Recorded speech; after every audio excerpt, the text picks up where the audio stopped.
Díganme si están viendo ahí, muchachos. Sí, doctor. Entonces yo les decía que hoy vamos a estar hablando sobre el síndrome histérico. Y el síndrome histérico constituye un serio problema para nosotros los médicos generales, para los internistas, para los cirujanos, constituye realmente un grave problema. Siempre que nos llega a la consulta un paciente con la coloración amarilla, viene preocupado el paciente, viene preocupado el familiar y nos preocupa también a nosotros. Y nos preocupa porque todo el mundo, paciente, familia y nosotros, enseguida pensamos en un órgano muy importante. ¿Qué órgano es? Hígado. ¿Verdad? Enseguida la familia de nosotros nos ve amarillo o ve a algún familiar amarillo, un vecino, y enseguida están pensando en que el hígado está complicado. Y nosotros que estamos estudiando medicina sabemos que un hígado enfermo constituye un grave problema. ¿Por qué? ¿Por qué será que un hígado enfermo constituye un problema, muchachos?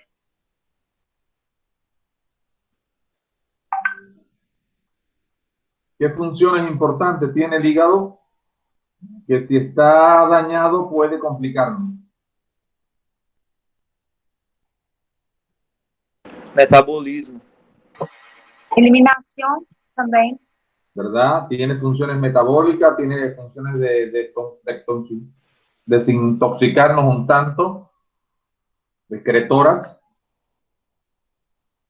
¿verdad? Y cuando hablamos de metabolismo, hablamos de varios metabolismos. Hablamos metabolismo de la glucosa, hablamos metabolismo de medicamentos que tienen que tener un paso por el hígado.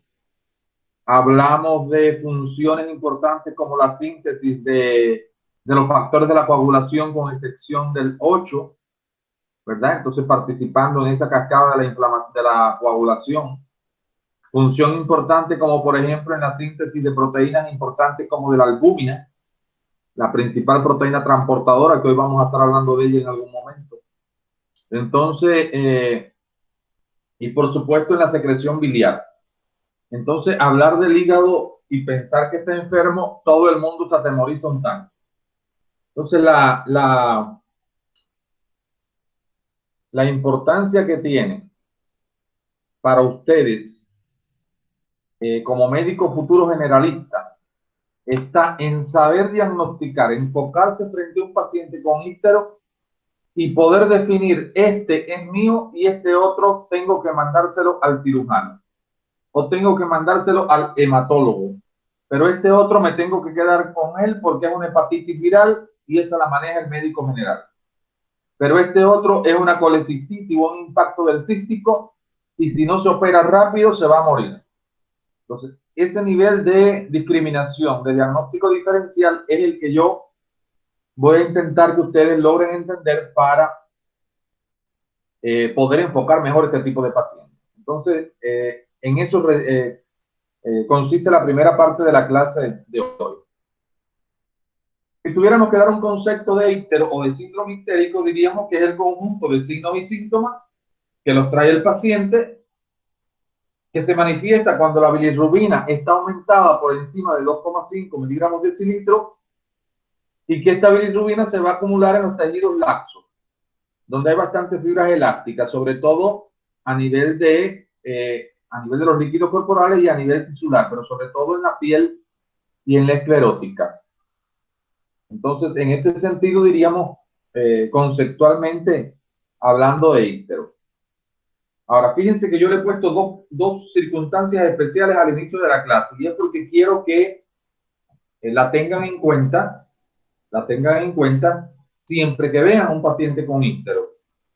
Si yo veo a un paciente que está amarillo, yo digo enseguida, esto es que la bilirrubina está alta, porque eso es lo que me han enseñado. Pero yo sé que hay dos bilirrubinas, una conjugada y otra no conjugada. Entonces, esa bilirrubina no conjugada o indirecta, yo tengo que saber que es liposoluble. Y si es liposoluble, no se puede filtrar por el riñón. Y si no se filtra por el riñón, mi paciente no tiene coluria. Por tanto, esto es importante para el diagnóstico diferencial. A diferencia de la bilirrubina directa conjugada, es hidrosoluble. Por tanto, se filtra por el riñón y mi paciente tiene coluria. Entonces, habrá que preguntarle a un paciente cuando llega a la consulta y está amarillo, sí o sí tenemos que preguntarle cuál es el color de su orina.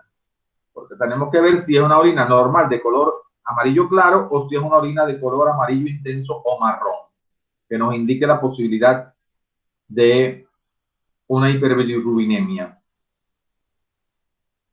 Teniendo claro el concepto, estos dos conceptos, podríamos entonces comenzar a hablar y la relación del íctero está muy vinculada al metabolismo de la bilirrubina, porque ya dijimos que dependía de ella.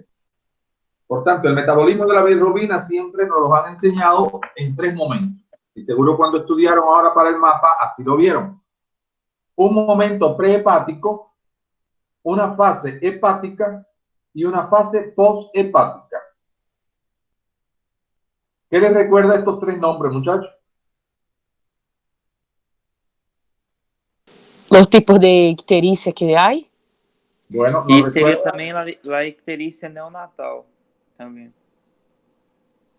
Nos se dá em recuerda. neonato. Mas em questão da. Em sistema renal, seria pré-renal, dentro da pós-renal hepática. y renal. Ahí es donde yo quería recordar, Alan. Sí. ¿Verdad? Claro que cuando vemos una fase prehepática, hepática y poshepática, inmediatamente mi cerebro hace sinapsis y dice, eso me lo enseñaron en otro lado. ¿En cuál fue? En insuficiencia renal aguda, prerrenal, renal y posrenal. Entonces, que yo recuerde, tenemos esas dos clasificaciones que se parecen y que son muy importantes. Aquí, antes de llegar al hígado, en el hígado y después del hígado. Allá, antes de llegar al riñón, en el riñón y después del riñón. Y fíjense que tiene que ver con sangre, estructura y conductos. Igual que pasa acá.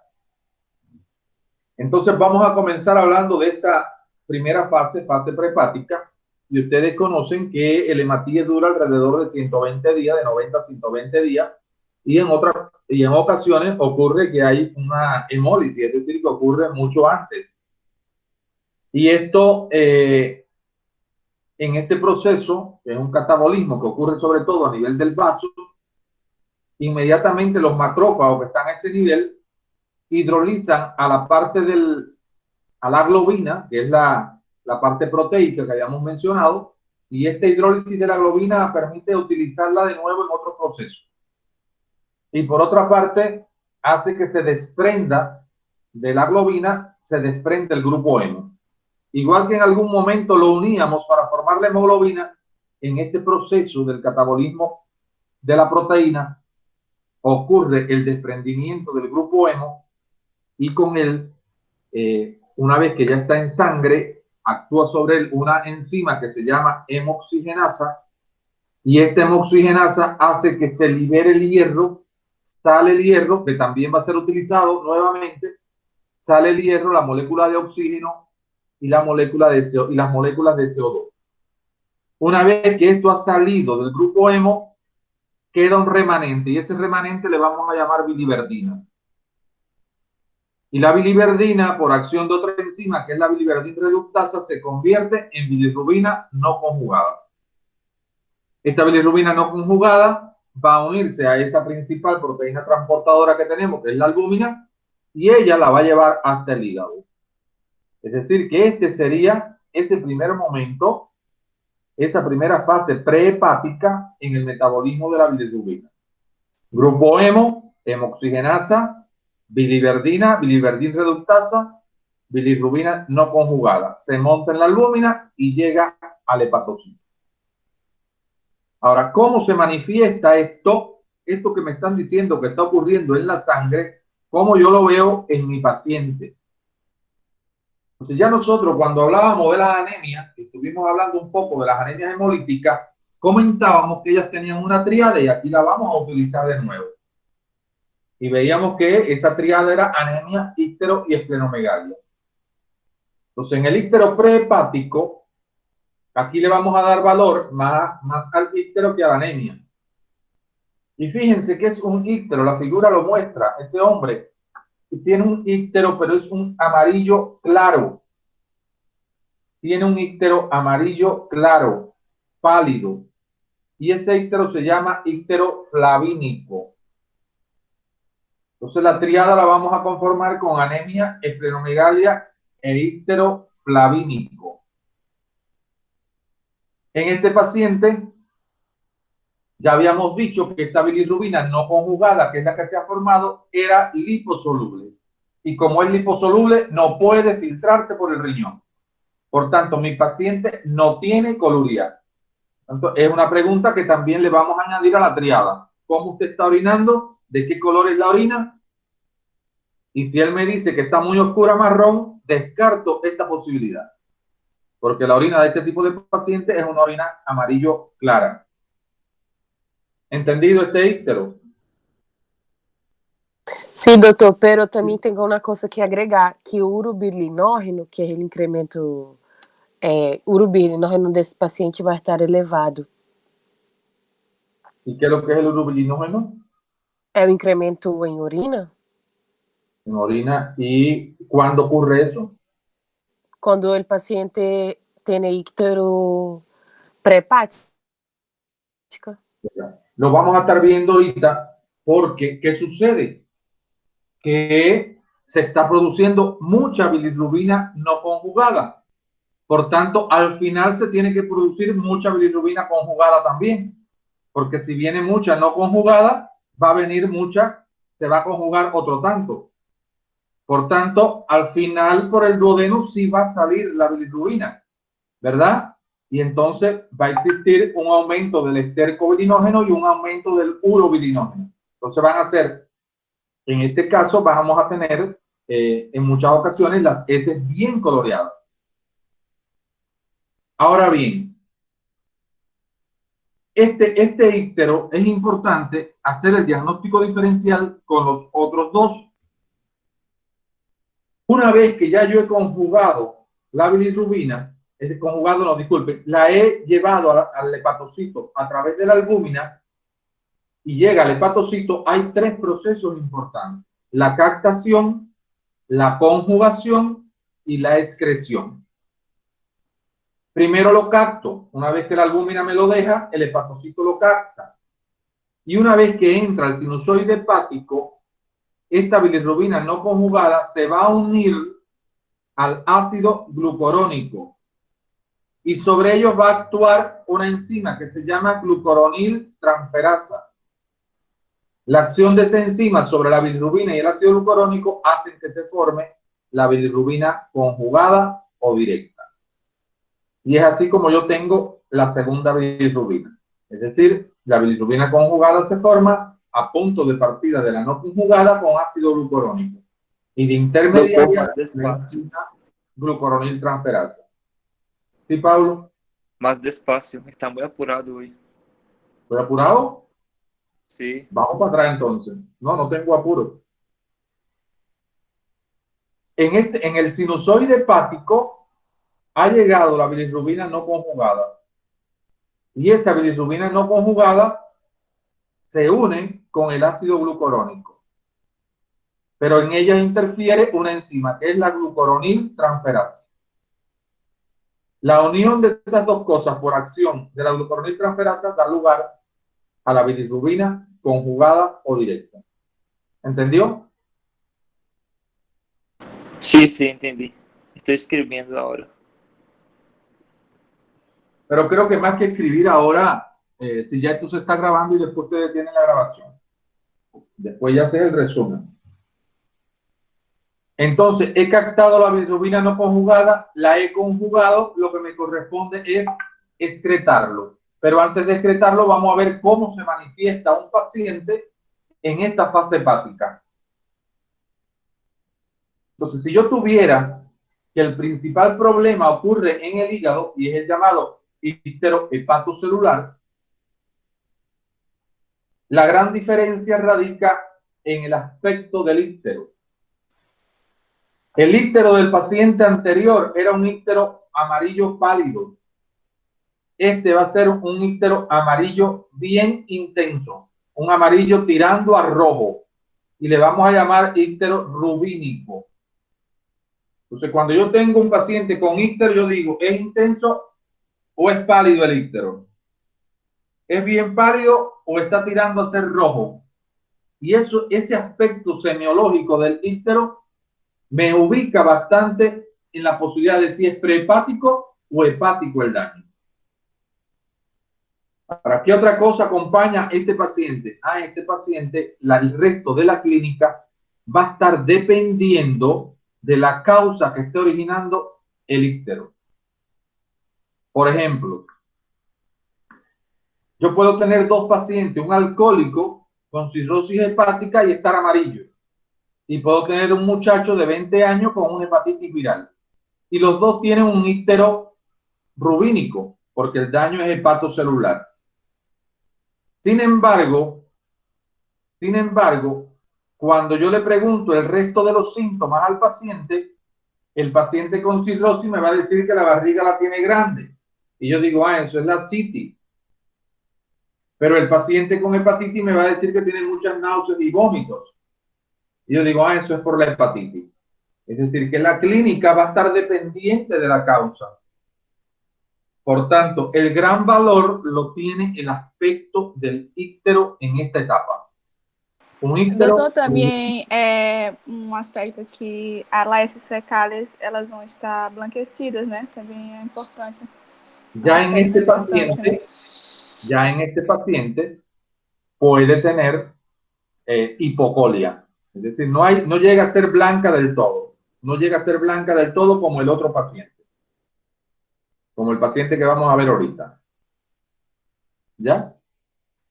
Entonces, aquí lo más importante y que sí tienen que ustedes tenerlo claro es el aspecto del íctero.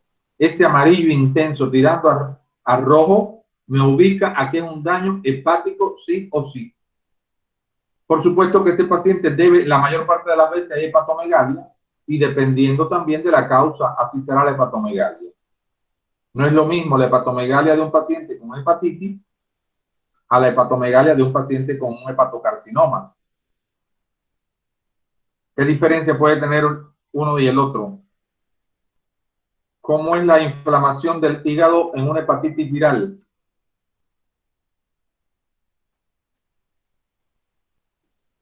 Alan.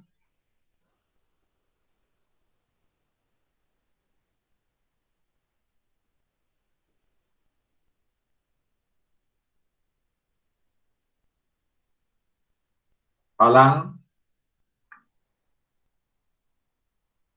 Não sei, doutor. Cuando tienes un paciente con sospecha de hepatitis, ¿cómo tú crees que esté el hígado?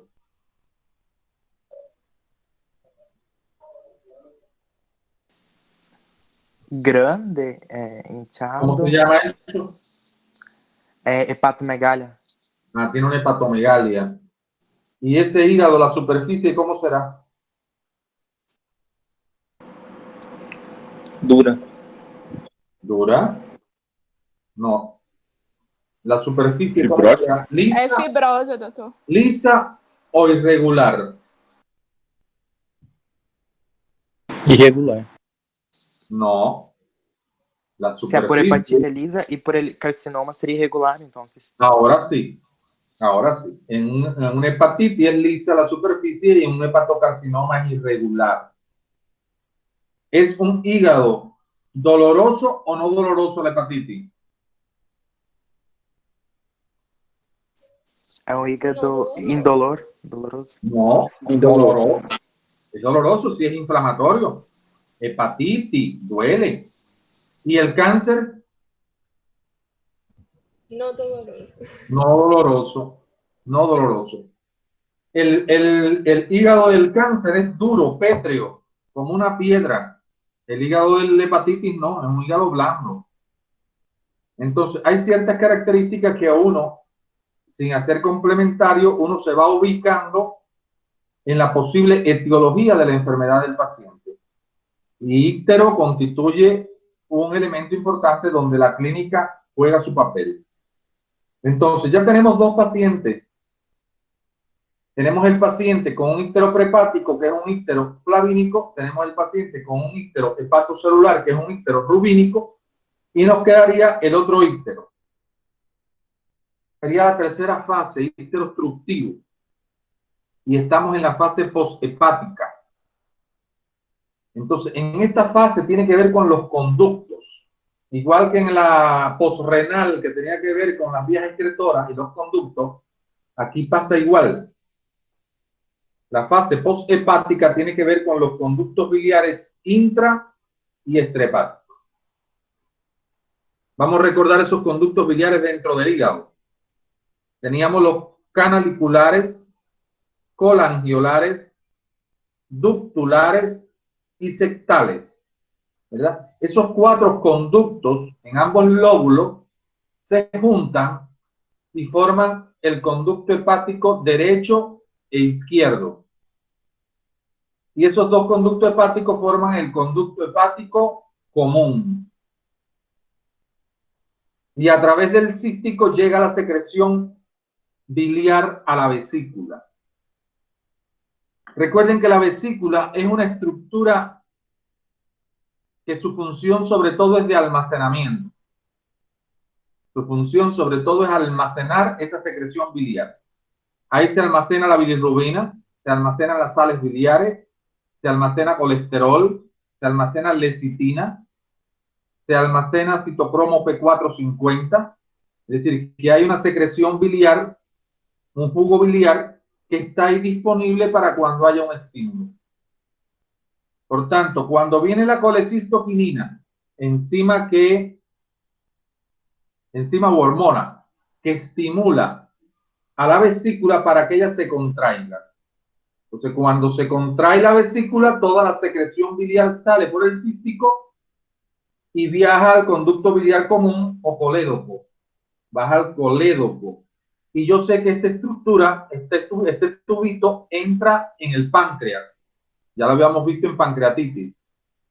Y el colédoco, junto con el conducto pancreático, desembocan en la ampolla de Vater, donde está el esfínter de Oddi, y eso es a nivel de la segunda porción del duodeno. Entonces, todo este recorrido yo tengo que saberlo porque en cualquier momento puede haber una obstrucción, puede haber una compresión, puede haber una inflamación de estas zonas y se puede detener el flujo de bilis.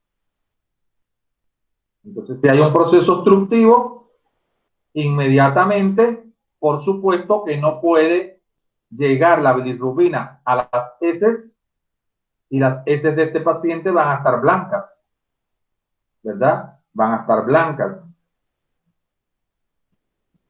Y si este paciente tiene un proceso obstructivo, esa bilirrubina no va a poder llegar a este lugar tampoco, va a pasar a la sangre y como es una bilirrubina conjugada, se puede pasar por el riñón y mi paciente tiene coluria. Es decir, que este paciente es un paciente que su clínica es un paciente con acolia, con coluria. Pero además tiene mucho prurito, porque esa bilirrubina, una vez que pasa la sangre, llega a la epidermis y da mucho prurito. Y a mí no se me puede olvidar nunca, ante un paciente con íctero, preguntarle cómo son las heces, preguntarle cómo es la orina, pero preguntarle si tiene prurito. Y la gran diferencia lo va a dar el aspecto semiológico, semiográfico del íctero o semiotécnico. Es un íctero verdínico. ¿Es intenso? Sí. ¿Es intenso rojo? No. Es intenso verde. Entonces, esta característica, cuando yo veo un íctero verdínico, digo, esto es obstructivo. Y si es obstructivo, ¿a quién se lo vamos a referir?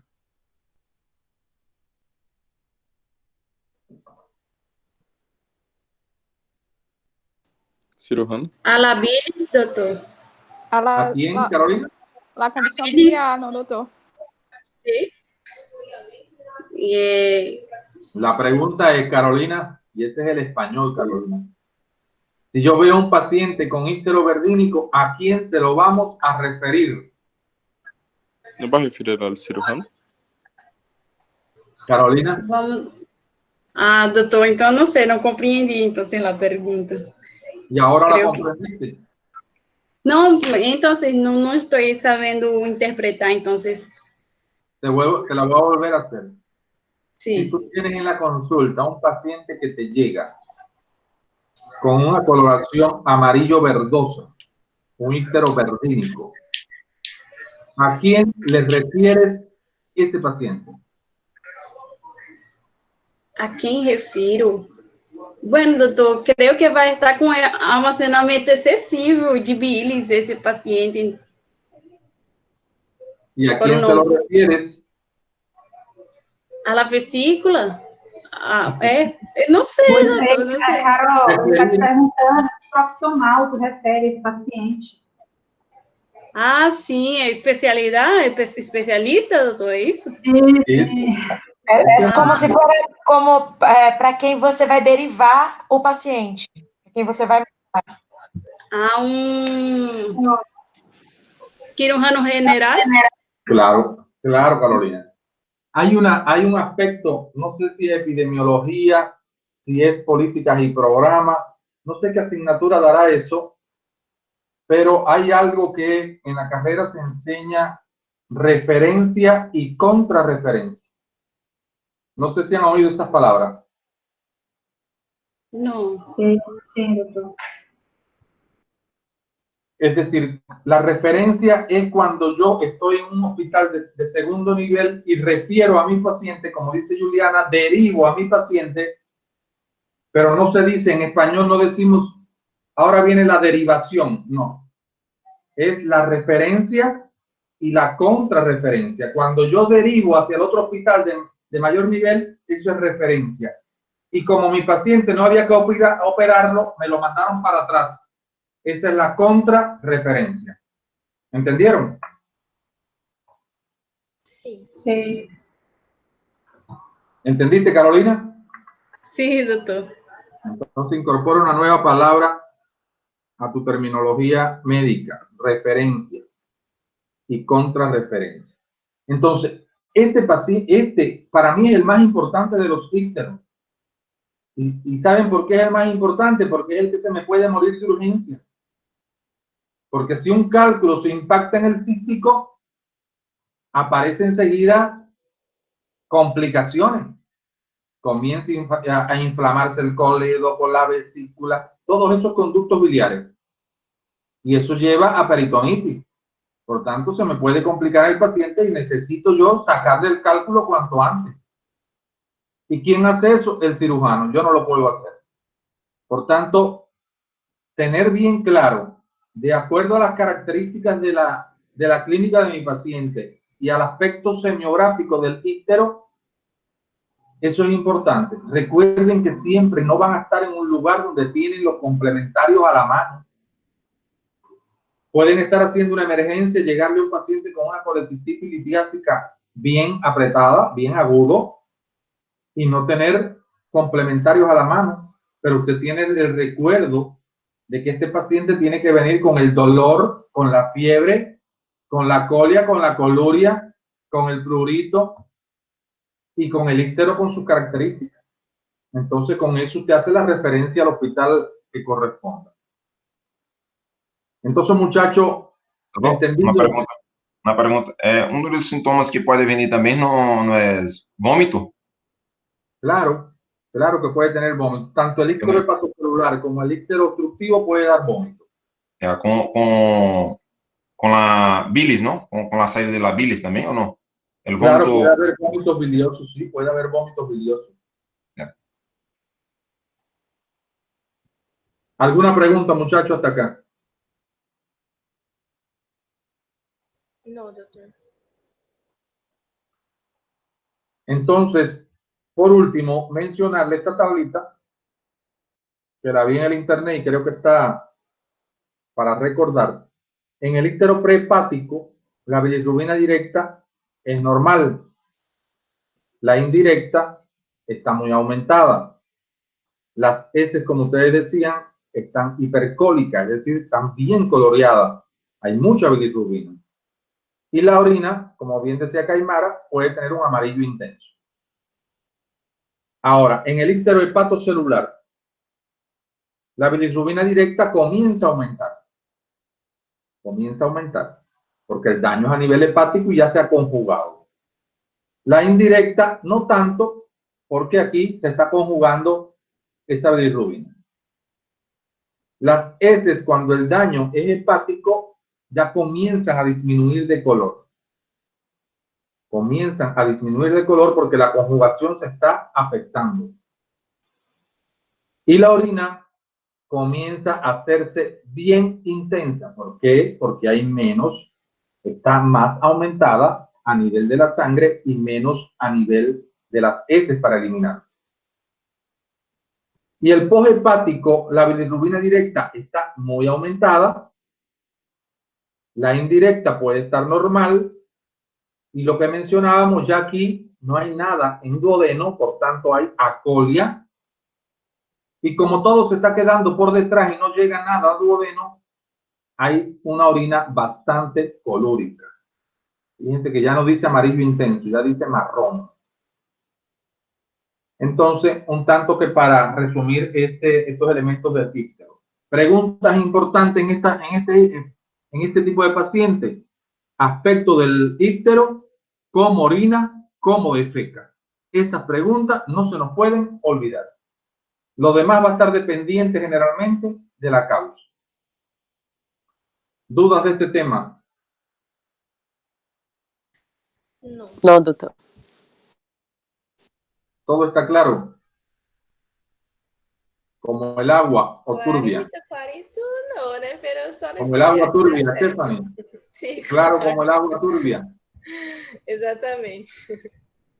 Doutor, já terminou ou vai continuar atendendo? Porque queria fazer perguntas sobre o tratamento, que não seja cirúrgico, em relação por acá, em horninho, por exemplo, que me quedei em dúvida, só é a fototerapia e às vezes intercâmbio de sangue y no sé.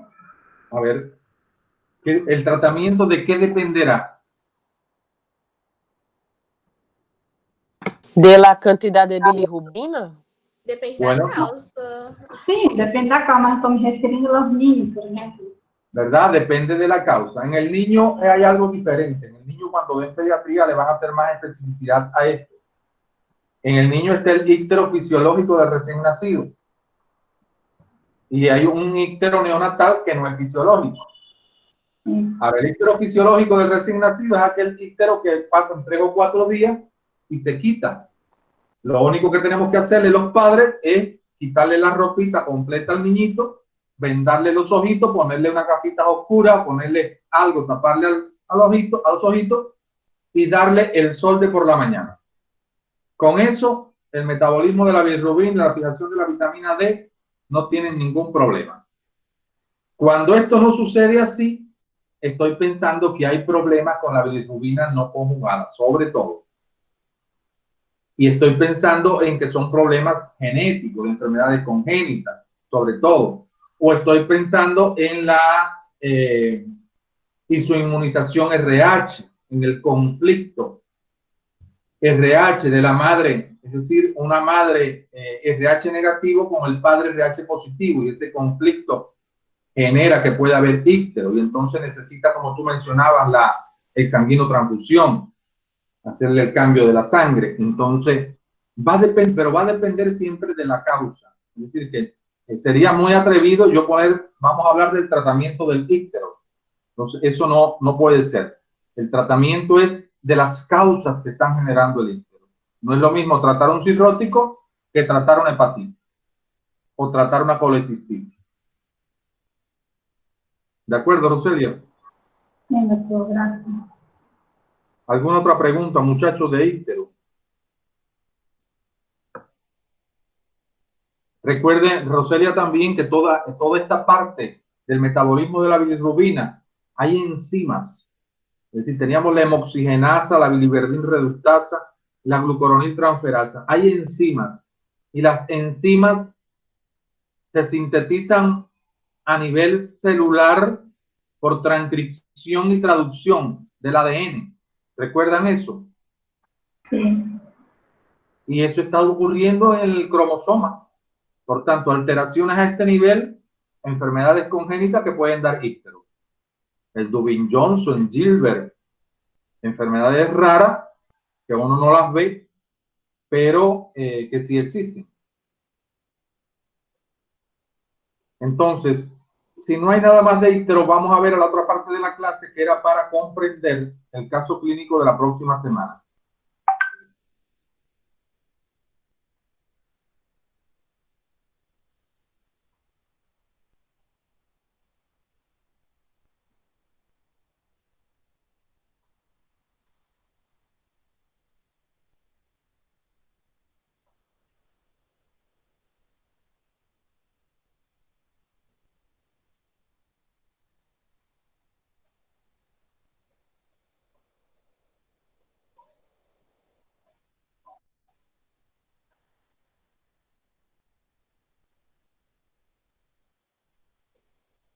¿Lo están viendo?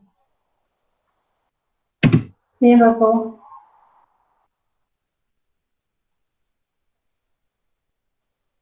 Bueno, este era Alfredo.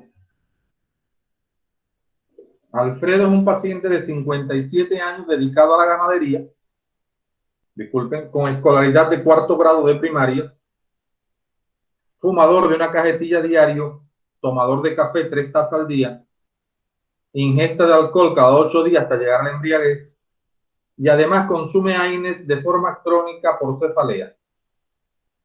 Actualmente hace 3 meses tiene dolor abdominal en epigastrio, de carácter quemante, ardoroso, de intensidad leve, que aumenta con los alimentos ácidos. No se irradia, es localizado ahí en epigastrio. Además, se acompaña de anorexia y pérdida de peso no cuantificada. Pero hace 3 días este dolor se le ha intensificado el mismo. Y además tiene hematemesis en 2 ocasiones de aproximadamente 300 ml. Por lo que acude al servicio de urgencia y deciden internarlo. Cuando usted examina a este paciente, hay un abdomen doloroso a la palpación en epigastrio, pero sin reacción peritoneal.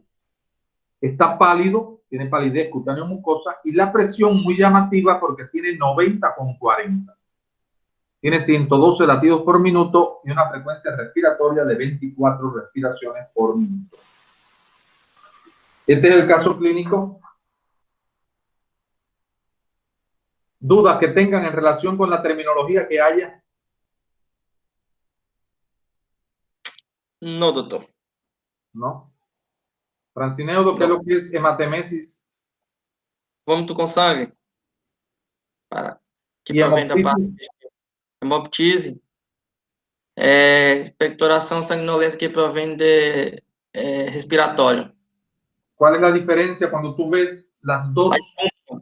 Uma espumosa. O que provém da parte respiratória é espumosa e de digestivo no. Muy bien, Francineudo. La de digestivo viene contenida con restos de alimento, ¿verdad? Y es oscura.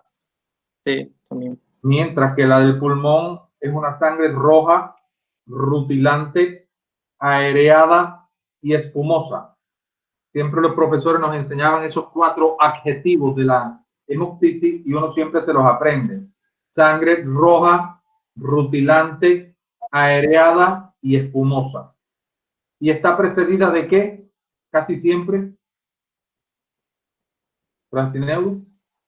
Qual? A hematemese ou hemoptise? La hemoptisis.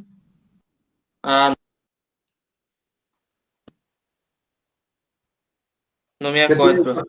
¿Qué tiene el paciente antes de tener la expectoración con sangre? No. ¿Quién sabe? Con catarro, doctor. Escape. Claro, puede tener una tuberculosis, ¿verdad? Sí, pero ¿qué síntoma tiene antes de expectorar con sangre? Não seria uma inflamação de vias aéreas altas? Síntoma. Tosse, doutor. Tos seca? Tos seca. Es decir, una tos molesta y después viene la bocanada con sangre. Óyeme, ¿y qué diferencia hay, Glaucineidi, qué diferencia hay de la epístasis? Seria sangre de la mucosa nasal, sangre de la nariz, alguna cosa. Sangre de la nariz, muy bien, es decir, sangre proveniente de las fosas nasales, hablo de epístasis. Muy bien, y João Pedro. Sí, doctor. ¿Y cómo se llama la sangre que sale por el ano?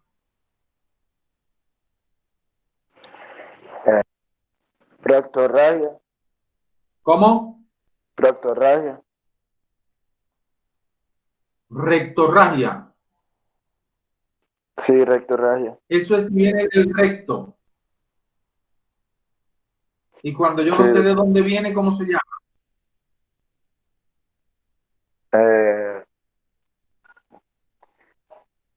Y viene un poco más arriba, más arriba del colon, del sigmoide. Melena. ¿Tú crees que sea melena? No lo sé, doctor. Melena es con las heces, ¿no? Sí, estamos hablando de las heces. João Pedro está diciendo, yo estoy preguntando, la pregunta es, ¿cómo se llama al sangrado que es por el ano? Y él me dijo proctorragia, creo. Y a mí me gustaría que me dijera otro término. ¿Quién sabe? Enterorragia, professor daí? Hematoquese, né? Enterorragia. Prefiero enterorragia a hematoquesis. Enterorragia. Enterorragia me habla de sangre proveniente de la parte baja del intestino. Entonces, ¿qué aspecto tiene esa sangre? Joao, ¿qué aspecto tiene esa sangre, Joao Pedro? Sí, tiene un aspecto denso. Denso, no sé qué es lo que es denso. En el color, Oscuro. No, no es oscuro. Oscuro es la otra. La enterorragia tiene un color rojo rutilante también. Es sangre roja rutilante. ¿Cómo se llama la sangre oscura por el ano? Joao Pedro. Sangre oscura por el ano. Este no es melena. Melena, una sangre negra como alquitrán. Mercy. Sí. Cuando tú tienes un paciente con sangre con melena, ¿dónde está el problema? Es una hemorragia alta, ¿no? Estómago. ¿Qué quiere decir alto? Sí. ¿Qué quiere decir alto? Ah, que é na parte alta do intestino, estômago, não? Seria no estômago? Pero no tendremos que tener un punto de referencia. A partir de aquí es alto, a partir de aquí bajo. Bruno. Não seria a partir de pílor, do esfíncter pylori? No. ¿Quién sabe? Flexura do duodeno jejunal? Do duodeno jejunal para arriba es alto y duodeno jejunal para abajo es bajo. Muy bien, Francineudo. Francineudo, por encima del ángulo duodeno yeyunal alto. Por debajo del ángulo duodeno yeyunal bajo. ¿Cómo se llama ese ángulo, Francineudo? Ângulo duodeno jejunal. ¿Otro nombre? No, solo con ustedes. Ángulo de Treitz. Ángulo de Treitz. Ya, muy bien. Entonces eso es importante. Esa es una pregunta de examen, muchachos. Es una pregunta, muy bien, Loisi, ángulo de Treitz. Es una pregunta de examen de los cirujanos. Siempre preguntan sangrado digestivo alto. Y a la vez constituye un síndrome. Es decir, que este paciente, por estar con una hematemesis, y ese es un síntoma de alto, yo digo que tiene un síndrome de sangrado digestivo alto. ¿Qué otro síndrome tiene este paciente, muchachos? Síndrome A ver, Doloroso? Anêmico. Síndrome doloroso? A ver, vamos a por partecita. Caimara primero. Vamos, Caimara. Ai, medo. Síndrome doloroso, porque en la palpación Doloroso. siente dolor. ¿Doloroso en el tobillo derecho? No, doloroso abdominal. ¿Doloroso abdominal qué? Que mais? Que mais? ¿Doloroso agudo? abdominal agudo ou crônico? Ai, eu acho que nesse caso vai ser agudo. Agudo, porque él tiene un dolor crónico de hace 3 meses, pero ahora está agudizado, ¿verdad? Sí. Un síndrome doloroso abdominal agudo. ¿Será clínico o quirúrgico? Deixa eu ver, palpação implicar no reação peritoneal. Eu acho que cirúrgico, não? ¿Por qué? Cirúrgico. Porque creo que vai necessitar de cirurgia. ¿Por qué? A ver, vamos a ver qué piensa Bruna. Bruna Costa. Oh, doutor. A ver, déjame verte, Bruna, que ayer no te vi. Ai, doutor.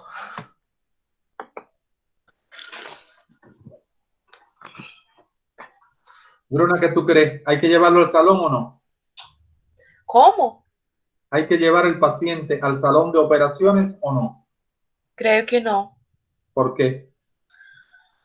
Porque Pero fíjate que tiene 90/40 de presión. Se me va a morir. sim, mas eu acho que não, que é por causa da tensão arterial, não está relacionada à palpação dolorosa. ¿No? do ¿Y por qué, epigastrio. por qué ha bajado tanto la presión? Eu acho que é por causa que é compensatório. ¿Compensatorio de qué?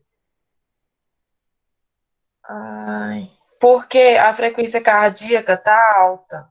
Ah, esa sí es compensatoria, pero la presión está cayendo. ¿Cuánto le calculaste de TA media? TA média, não calculei. No calculaste, ¿eh? ¿Cómo va a No. ser eso? 90 tú tienes un paciente con 90/40 y ¿cómo no le vas a tomar la presión media? Está mais baixa que 60, creio. Está más baja de 60, está en 56. ¿Y entonces qué te dice eso? Que não sei não, doutor. No sabe, vamos a ver a Jessica. Jessica Araujo.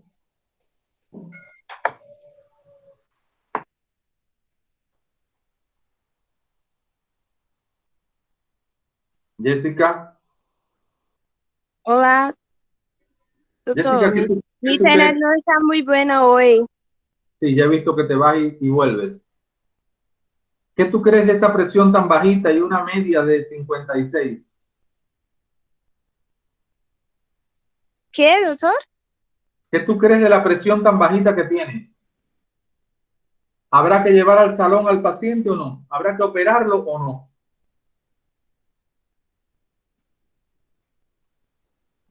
Ah, doctor, creo que no. ¿Tú crees que no? Operar, creo que no. ¿No? ¿Y entonces por qué le está bajando tanto la presión? Por la deshidratación, ¿no? ¿Qué deshidratación? ¿Dónde dice que está deshidratado? Es lo que está es pálido, pero no dice sequedad de piel, ni habla de lengua seca, ni de ojos hundidos, ni de ausencia de lágrimas. Lo que está es pálido. Doutor, Ele não pode estar entrando em choque, doutor. eu posso Tem arriscar? que aumentar a pressão. Doutor, eu posso arriscar? Vamos a escuchar a Douglas. Vamos, Douglas. Bruna, ya tú tuviste tu turno. Doutor, é porque eu penso, porque ele está hipovolêmico, então com isso vai ter um barro de retorno venoso diminuído, não? ¿Y por qué está hipovolémico? Porque o retorno venoso está diminuído.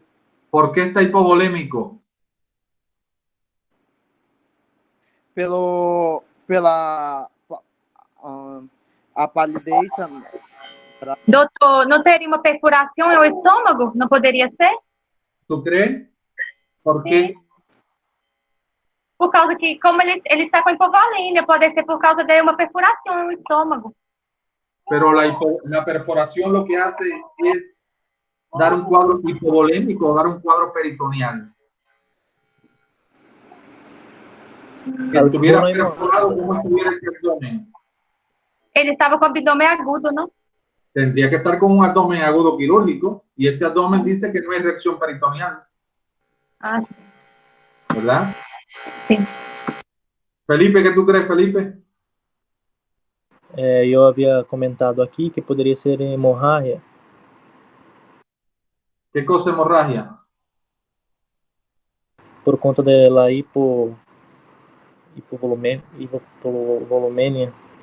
Que la hipovolemia es por hemorragia. Sí, sí. ¿Hemorragia de dónde? Dela, de algum, não sei, doutor, porque se ele está com sangue em, não sei. ¿Dónde tú crees que esté sangrando? Doutor, só foi palpite. Não sei, não. ¿No sabe? Si se lo está diciendo ahí el caso. Bueno, estas son las preguntas de la semana que viene. Por ahí tienen que orientarse, pero lo que sí estamos Doutor, claros... é porque ele... Sí, Douglas. Doutor. Doutor, pode falar? Vamos. Você falou em relação à pressão arterial baixa. Não pode ser relacionada a uma insuficiência cardíaca, por isso que ele está com a pressão baixa y os batimentos en alta. Está en insuficiencia cardíaca, muy bien. Pero está en un grado más alto que insuficiencia cardíaca. ¿Cómo se llama ese grado? El último grado de insuficiencia cardíaca. ¿En choque? En choque. Está en un síndrome de choque. Entonces yo puedo plantear síndrome de insuficiencia cardíaca, síndrome de choque, ¿verdad? Porque la TA media está por debajo de 65. Sí. Por tanto, tiene un síndrome de choque. Ahora lo que tenemos que ver por qué. Doutor. Vamos, Juliana, que te estaba esperando. Ah, meu Deus.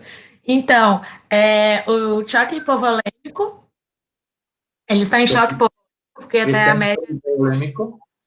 Sim, por até a média, que está abaixo.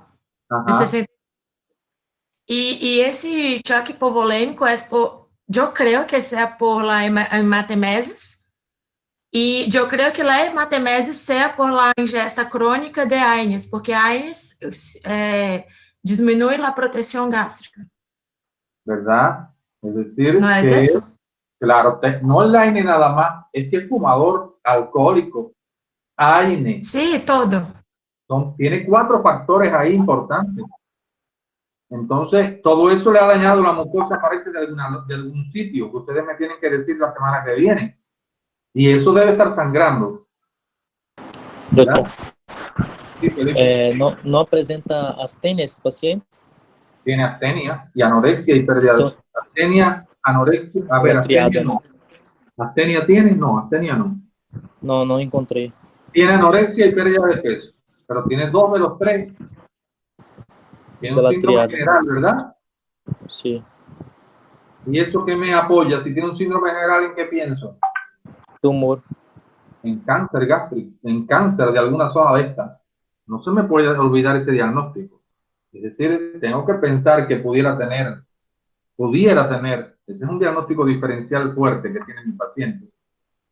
Entonces, resumiendo un tanto, este paciente tiene un síndrome general, un síndrome doloroso abdominal agudo, clínico versus quirúrgico, eso me lo van a decir ustedes después, van allá a acabar de conformar sus diagnósticos para justificarlo.